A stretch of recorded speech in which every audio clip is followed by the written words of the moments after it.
오늘은 창세기 14장 포로된 롯을 구한 아브라함에 대해서 여러분과 함께 하나님 말씀을 나누도록 하겠습니다. 오늘 우리에게 주시는 말씀은 창세기 14장 18절 19절 말씀을 함께 합독하겠습니다. 살렘 왕 멜기세덱이 떡과 포도주를 가지고 나왔으니 그는 지극히 높으신 하나님의 제사장이었더라.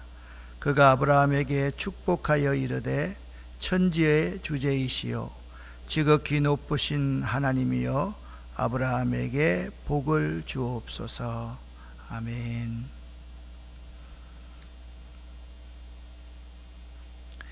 (13장에서) 아브라함과 롯은 서로 선택합니다. 아브라함은 믿음으로 선택을 했지만 롯은 눈에 보이는 대로 선택을 했습니다. 눈에 보이는 대로 선택했던 롯이 맞이하는 비극, 그리고 그 비극을 통해서 하나님께서 어떻게 아브라함을 세워가는지에 대해서 14장은 우리에게 말씀하고 있습니다. 창세기 14장은요 성경 역사상 최초의 전쟁에 관한 내용이 언급되어 있습니다. 이 전쟁은 아브라함과 관련이 있기에 역사적으로 의의가 매우 큽니다. 이 전쟁을 통해서 하나님의 부르심을 받은 아브라함의 위치는요 그 명성과 더불어 크게 부각되기 시작합니다. 그러니까 오늘 1절부터 시작하는 전쟁에서 아브라함의 조카 롯이 포로로 잡혀가지 않습니까? 그런데 이 전쟁에서 롯이 포로로 잡혀갔다, 그것이 주제가 아니라 이 전쟁을 통해서 하나님이 아브라함을 높이 세우셨다, 그게 오늘 본문 말씀의 주제라는 것을 알아야 돼요. 아브라함이 말씀을 따라가면 하나님께서 약속했지 않습니까? 내가 너를 축복하겠다. 그 하나님의 놀라운 축복이 세상 보이는 대로 따라가며 추구했던 롯의 포로를 통해서 아브라함을 하나님께서 들어 세우시는 모습을 우리가 보게 될 것입니다. 하나님께서는 아브라함에게 주신 약속대로 그의 이름을 위대하게 하심으로써 하나님의 영광을 드러내는 이야기가 창세기 14장의 내용입니다.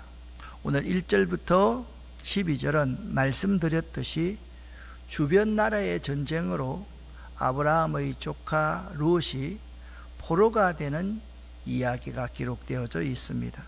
지금 롯은 어디에 있었습니까? 소돔에 있었습니다. 소돔과 고모라 땅에 있었습니다. 자, 14장 1절부터 3절까지를 함께 읽어보겠습니다.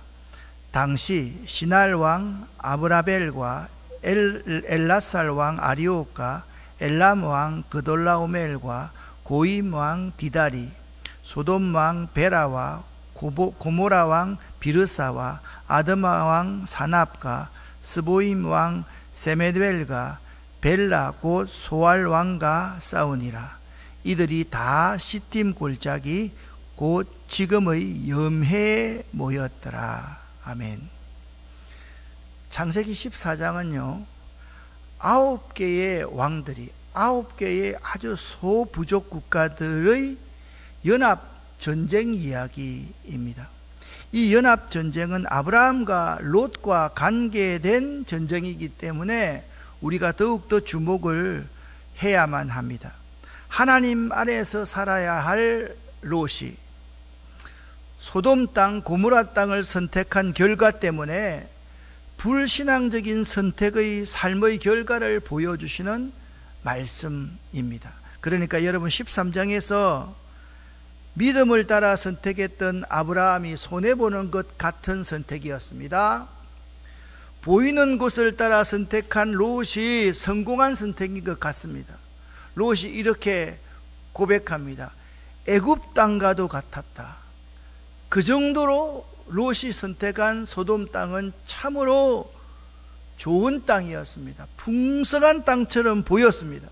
그런데 그 선택이 불신앙적인 선택이기 때문에 그 결과가 어떻게 되느냐?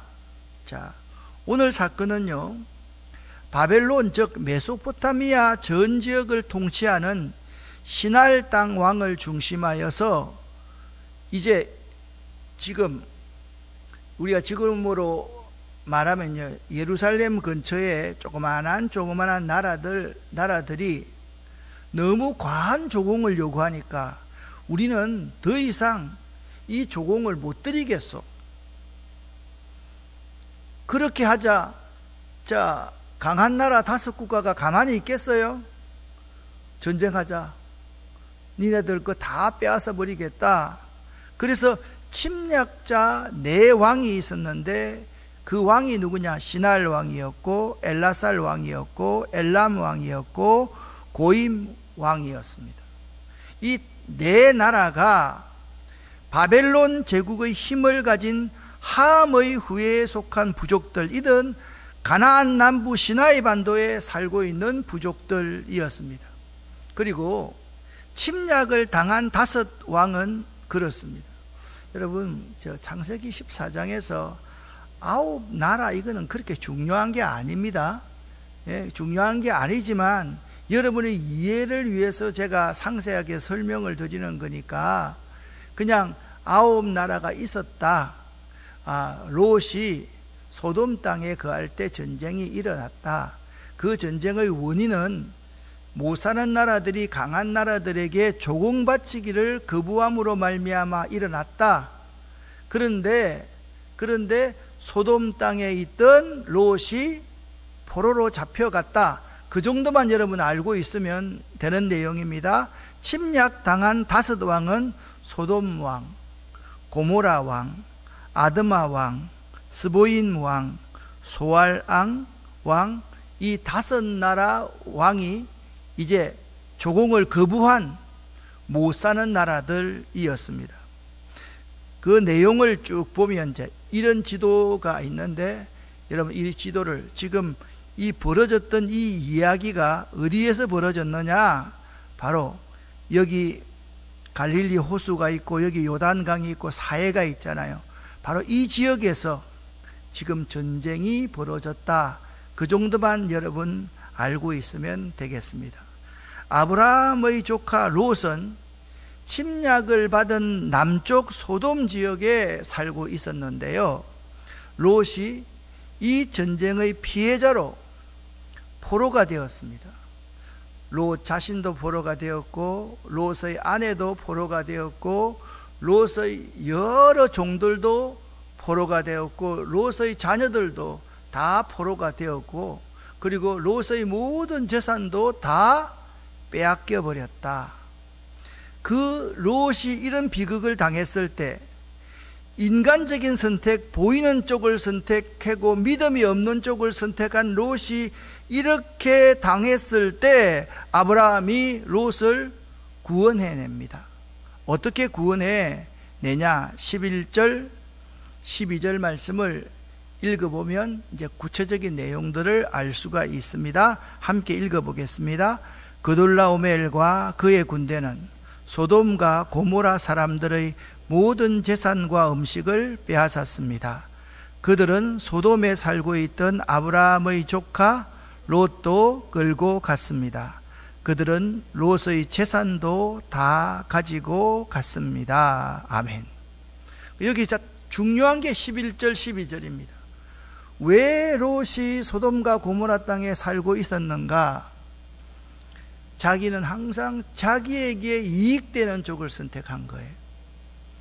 하나님의 약속과 관계가 전혀 없이 인간적인 생각만 가지고 선택하는 거예요.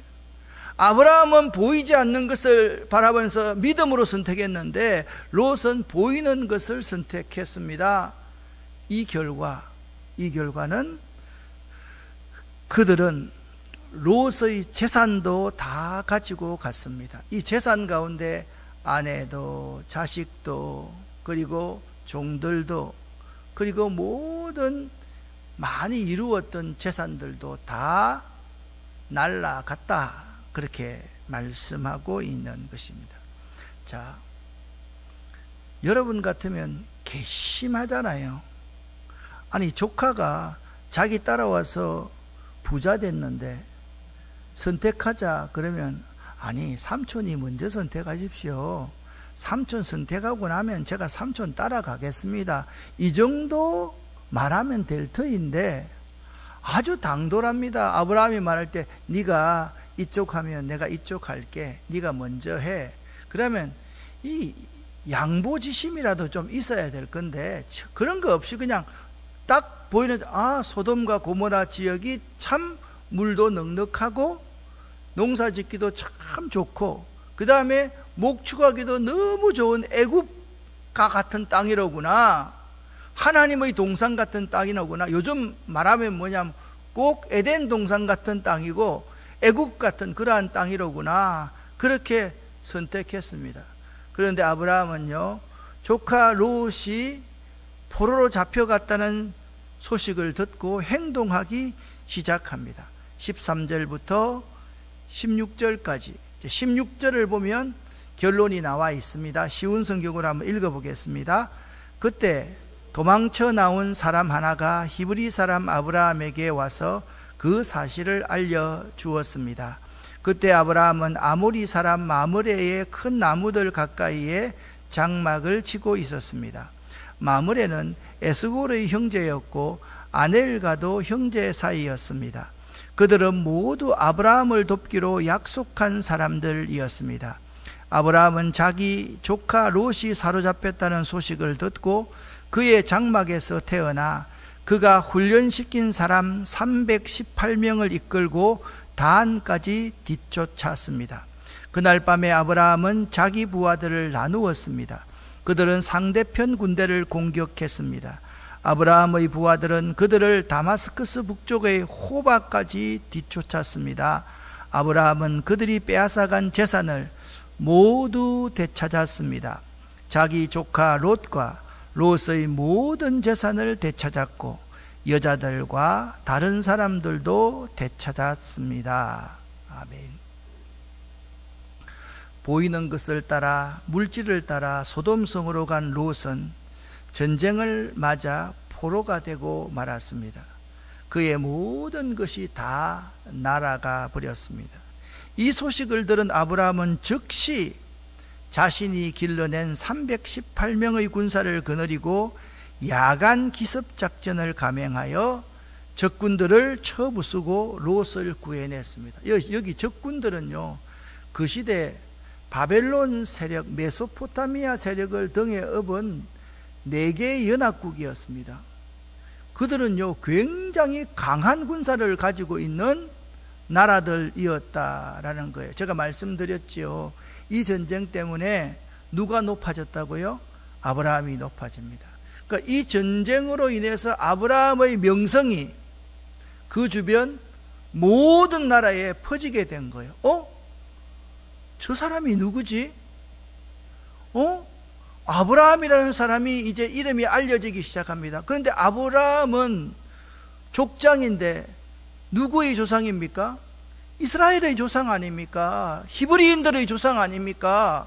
그러니까 하나님께서 히브리 민족을 아브라함을 통해서 드러내게 만들었던 그 전쟁이 이 전쟁이었다라고 생각하시면 됩니다.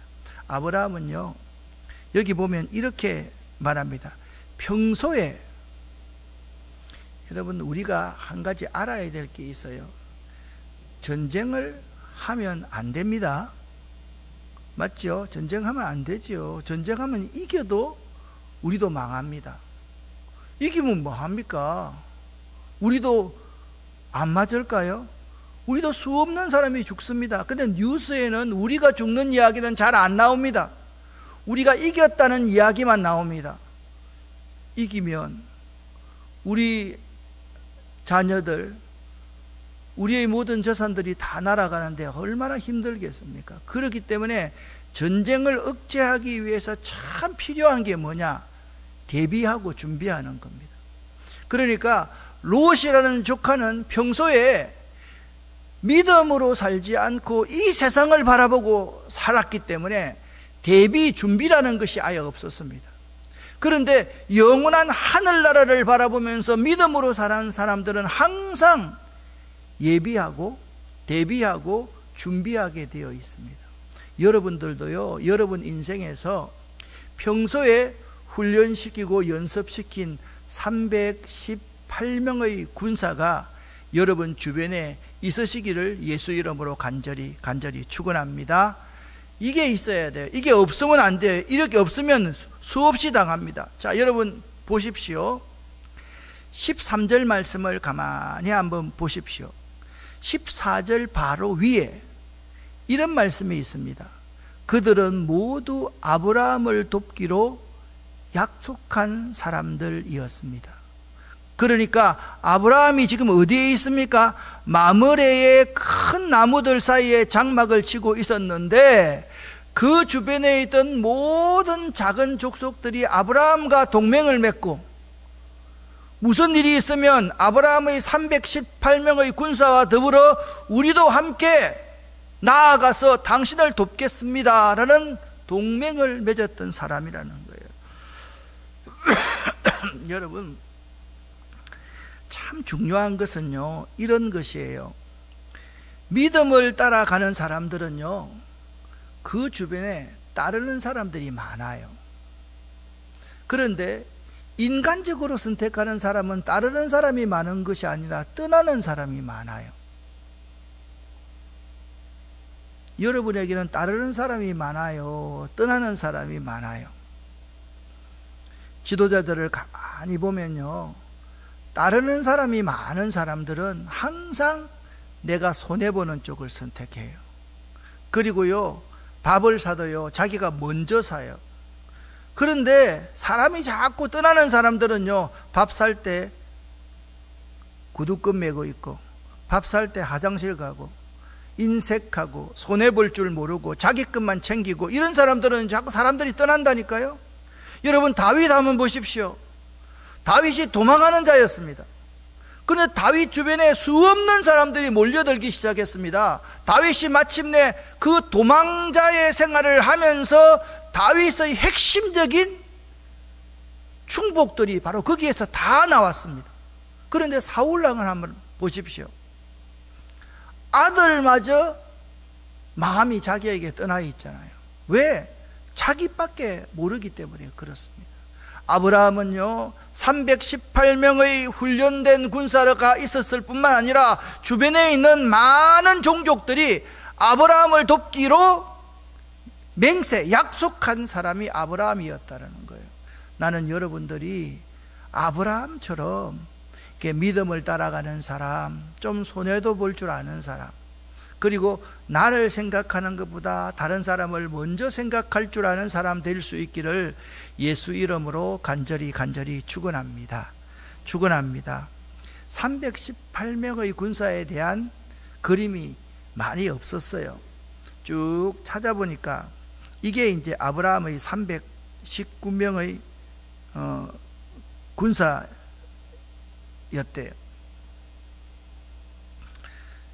지금 보면 페르시아 계통의 사람처럼 이렇게 다 보이는 겁니다.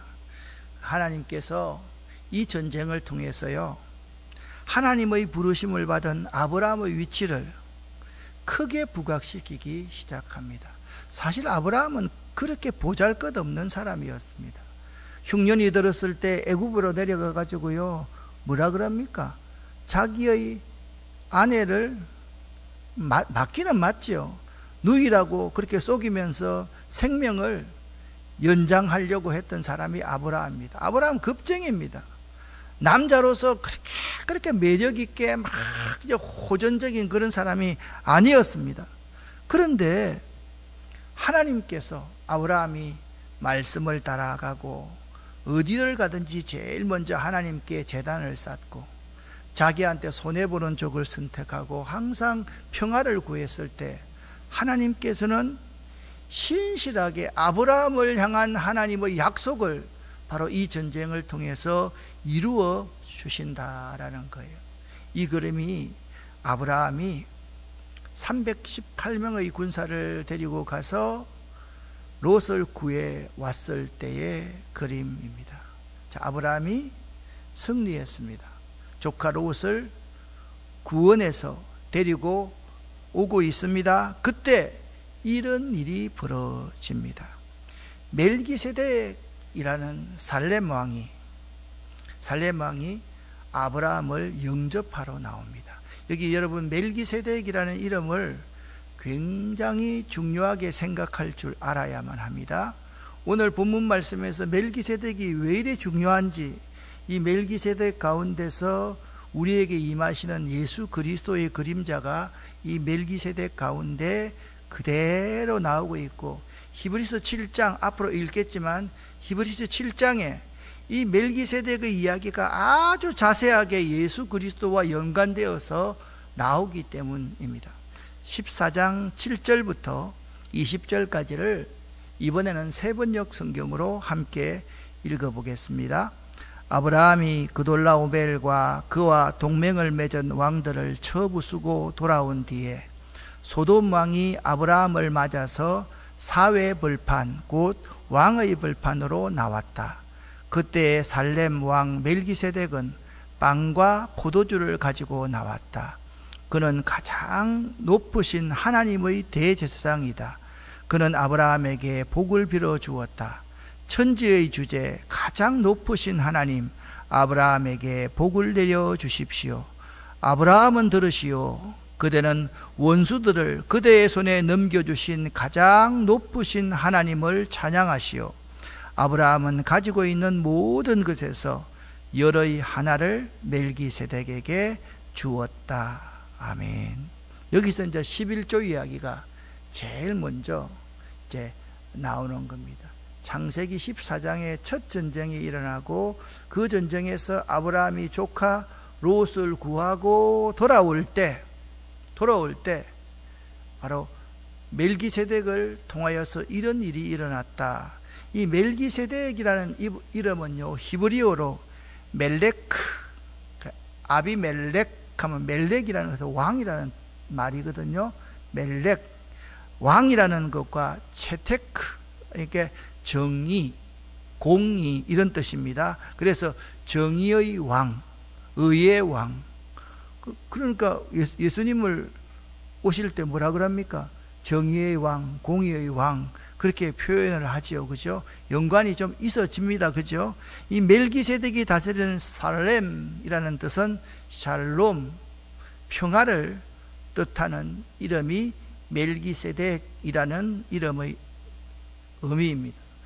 특이하게도 멜기세덱은 그때까지만 해도 하나님께 모든 사람들이 번제를 드렸지, 떡과 포도주를 가지고 나와서 떡과 포도주를 통해서 하나님께 예배 드리는 일은 거의 없었거든요. 그래서 창세기 14장에서 멜기세덱이라는 살렘 왕이 갑자기 나오는데, 이 사람은 떡과 포도주를 가지고 나와서 승리하고 돌아오는 아브라함을 영접하고, 그가 손을 들어서 아브라함을 축복하는 이야기를 지금 우리가 읽었던 거예요. 아브라함은요, 그 대가로 그에게 전리품의 10분의 1을 내놓습니다. 그런데 멜기세덱은요, 왕이고, 그죠? 제사장이죠. 그리고 아브라함을 축복했지요.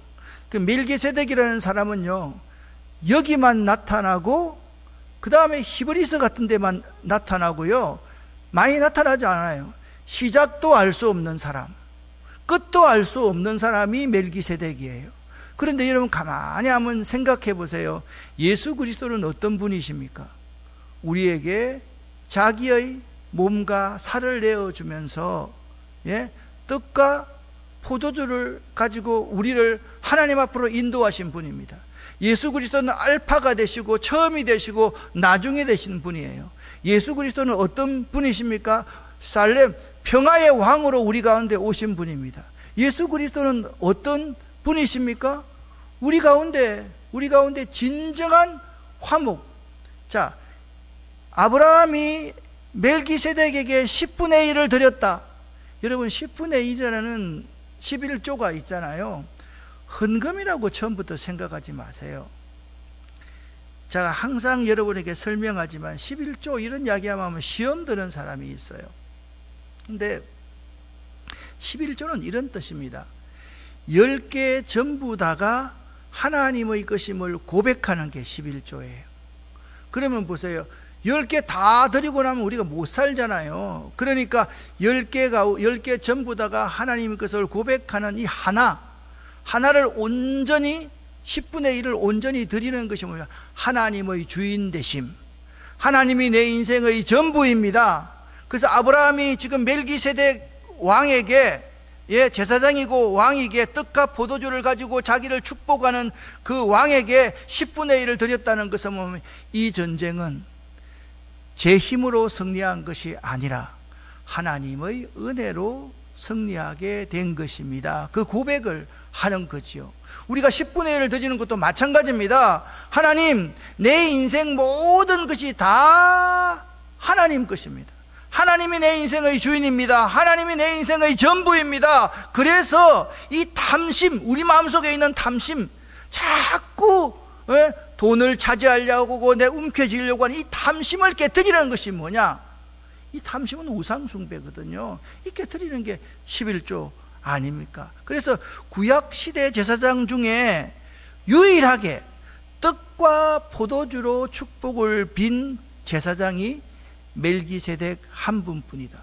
그래서 히브리서 5장 8절부터 10절까지 제가 읽어볼 테니까 잘 보세요. 예수가 아들이시라도 받으신 고난으로 순종함을 배워서 온전하게 되었은즉 자기를 순종하는 모든 자에게 영원한 구원의 근원이 되시고 하나님께 멜기세덱의 반차를 쫓은 대제사장이라 칭하심을 받았느니라. 아멘. 그러니까 예수님이 하나님께 멜기세덱의 반차를 쫓은 대제사장이라고 칭하심을 받았다라고 말씀하고 있는 거죠. 멜기세덱은 누구랑 연결되어 있다고요? 예수 그리스도와 연결되어 있다라고 히브리서 기자는 말씀하고 있습니다. 멜기세덱이 떡과 포도주로 하나님께 제사했습니다. 예수님은 멜기세덱의 반차를 쫓은 대제사장으로서 멜기세덱과 동일한 방식, 즉 떡과 포도주로 축복을 빌어 주셨습니다.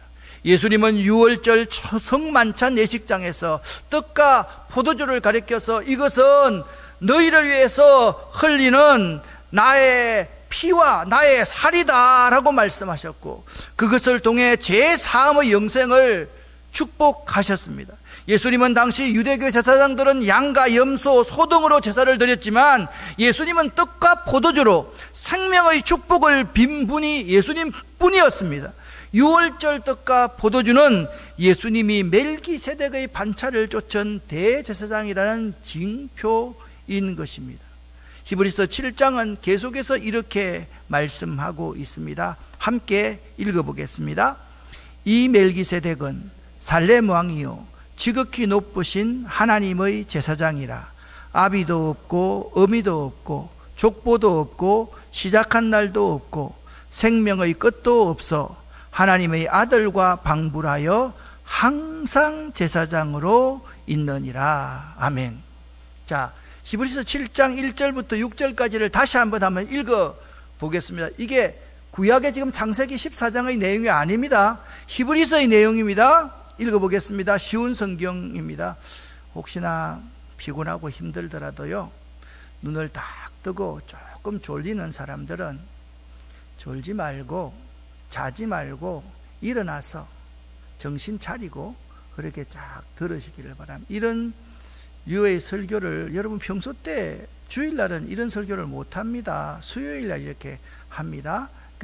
제가 여러분이 일어난다고 절대 뭐라 하지 않습니다.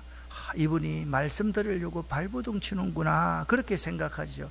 여기 딱 있으면요 다 보입니다. 다 보입니다. 그래서 여러분들이 다 보이는데 여러분이 설교한다고 생각해 보세요. 여러분 마음이 어떻겠어요? 무너지지 않겠어요?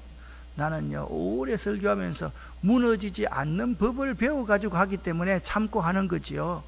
여러분 잘 한번 보세요. 1절부터 히브리서 7장 1절부터 6절까지 쉬운 성경입니다. 함께 읽겠습니다. 멜기세덱은 살렘의 왕이며 지극히 높으신 하나님의 제사장이었습니다. 그는 아브라함이 여러 왕들을 무찌르고 돌아오는 길에 아브라함을 만나 축복해 주었습니다. 아브라함은 전쟁에서 빼앗아온 물건 중에서 10분의 1을 멜기세덱에게 주었습니다. 멜기세덱은 정의의 왕이라는 뜻이며 살렘 왕은 평화의 왕이라는 뜻입니다. 그의 아버지와 어머니가 누구인지 아무도 모릅니다. 그의 고향이 어디인지 아는 사람도 없으며 그가 태어난 날과 죽은 날이 언제인지도 알지 못합니다. 그는 마치 하나님의 아들같이 영원한 제사장으로 있는 자입니다.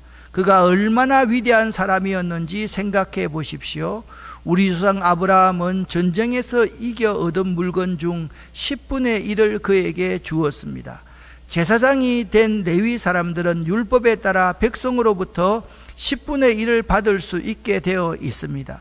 제사장들과 백성 모두 아브라함의 자손이지만 제사장은 자기 백성으로부터 10분의 1을 받았습니다.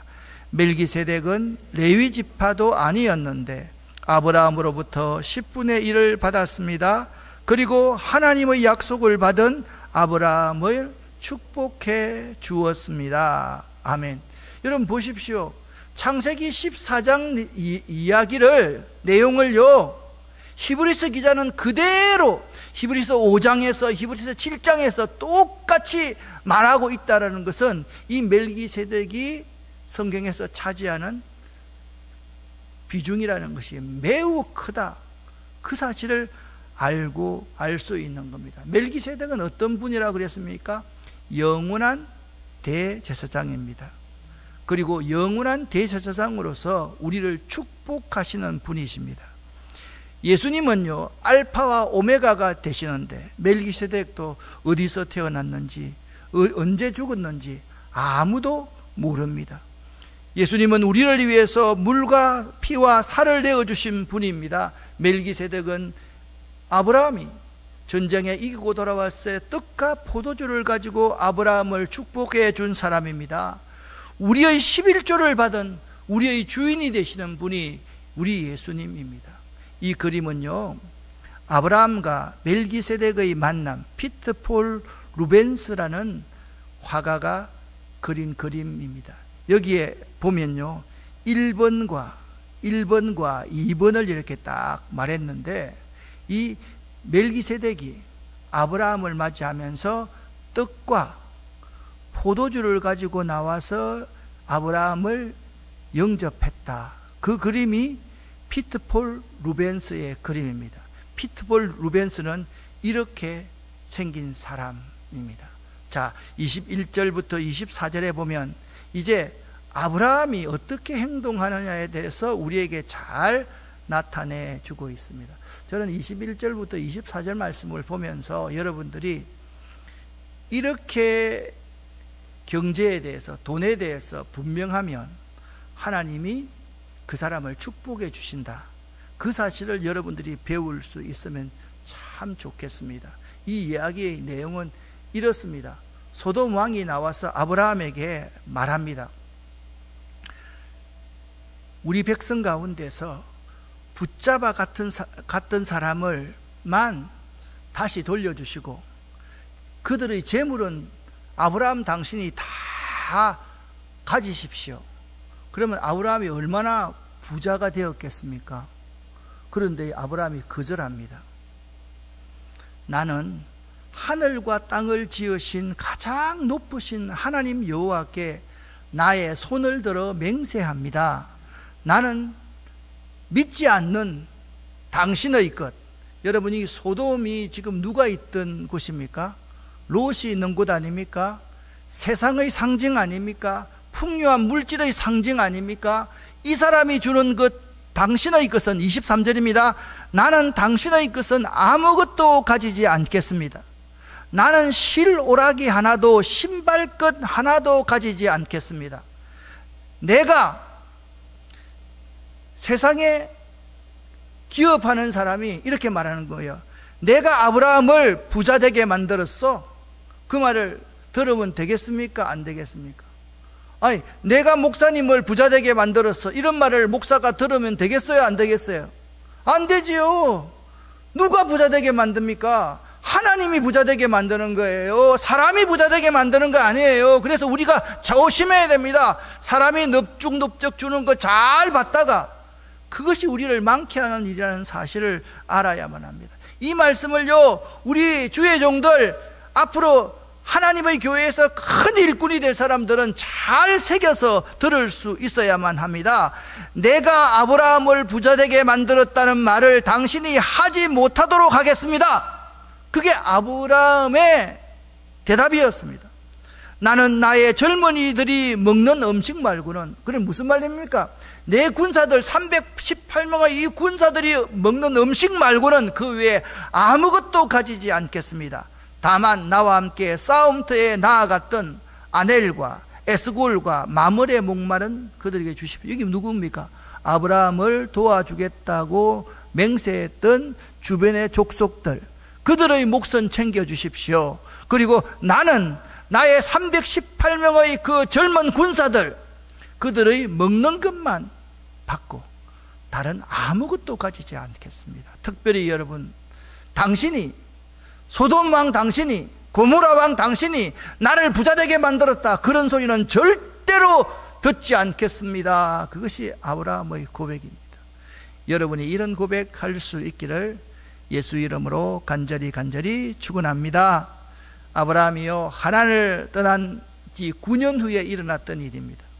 그의 나이 84살 때 이 전쟁에서 아브라함은 집에서 길리고 연습한 자 318명을 거느리고 단까지 쫓아나서 모든 빼앗겼던 것을 다 찾아왔습니다. 그러자 소돔 왕이 아브라함에게 유혹을 합니다. 자, 이 유혹의 모습을 가만히 보면요, 예수님에게 사단이 하는 유혹과 참 비슷합니다. 요 속에 거의 다 포함되어 있어요. 야, 요거 돌인데 배고프지? 돌 가지고 떡 한번 만들어 먹어봐. 예수님이 만들어 먹을 수 있겠어요? 없겠어요? 먹으실 수 있지요. 그런데 신명기 8장 3절 말씀합니다. 사람이 떡으로만 살 것이 아니요 하나님의 입으로 나오는 모든 말씀으로 살 것이니라 말씀했습니다. 아브라함이 어떤 사람입니까? 창세기 12장 4절 말씀에 보면 아브라함이 말씀을 따라갔고 롯도 그 말씀을 따라갔으며 아브라함은 말씀을 따라갔던 사람입니다. 아브라함은 그 소돔 왕의 제안을 정중히 사양합니다. 오히려 아브라함은 자기의 탈취물 가운데 10분의 1을 누구에게 줬습니까? 살렘 왕 멜기세덱에게 바쳤습니다. 그래서 아브라함은 참으로 어렵고 재물에는 연연하지 않는 믿음의 사람으로, 믿음의 조상으로 칭송받는 것입니다. 이것을 우리들이 본받을 수 있어야만 됩니다. 사랑하는 성도 여러분, 소돔과 고모라는 풍족한 곳입니다. 소돔은 이참에 아브라함에게 한 번 호의를 베풀어 놓으면 나중에 여러모로 유익하겠지라는 마음을 먹었을 것입니다. 그러나 아브라함은 그 사실을 미리 눈치채고 나중에 소돔 왕에게 이용당할 수 있는 가능성을 아예 차단해 버렸던 것입니다. 우리는 그러한 지혜가 우리 가운데 있어야만 됩니다. 우리는 여기서 아브라함이 롯과 헤어질 때 아브라함의 선택 기준을 잘 기억할 수 있어야 됩니다. 선택 기준 3가지가 뭐였습니까? 첫 번째, 화평을 선택합니다. 두 번째, 손해보는 쪽을 선택합니다. 세 번째, 보이지 않는 것을 선택합니다. 하나님의 약속을 선택합니다. 아브라함은 어떤 사람인가? 이것만 잘 들으십시오. 항상 기준이 있는 사람이었습니다. 그 기준이, 아브라함의 기준이 무언가? 그 기준이 하나님이었습니다. 그 기준이 하나님의 말씀이었습니다. 그래서 아브라함은 소돔 왕의 유혹을 이길 수가 있었던 것입니다. 여러분에게도 분명한 기준이 있기를 바랍니다.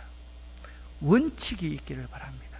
그 기준과 원칙이 여러분 인생에서 하나님과 하나님의 말씀이 되실 수 있기를 예수 이름으로 간절히 축원합니다.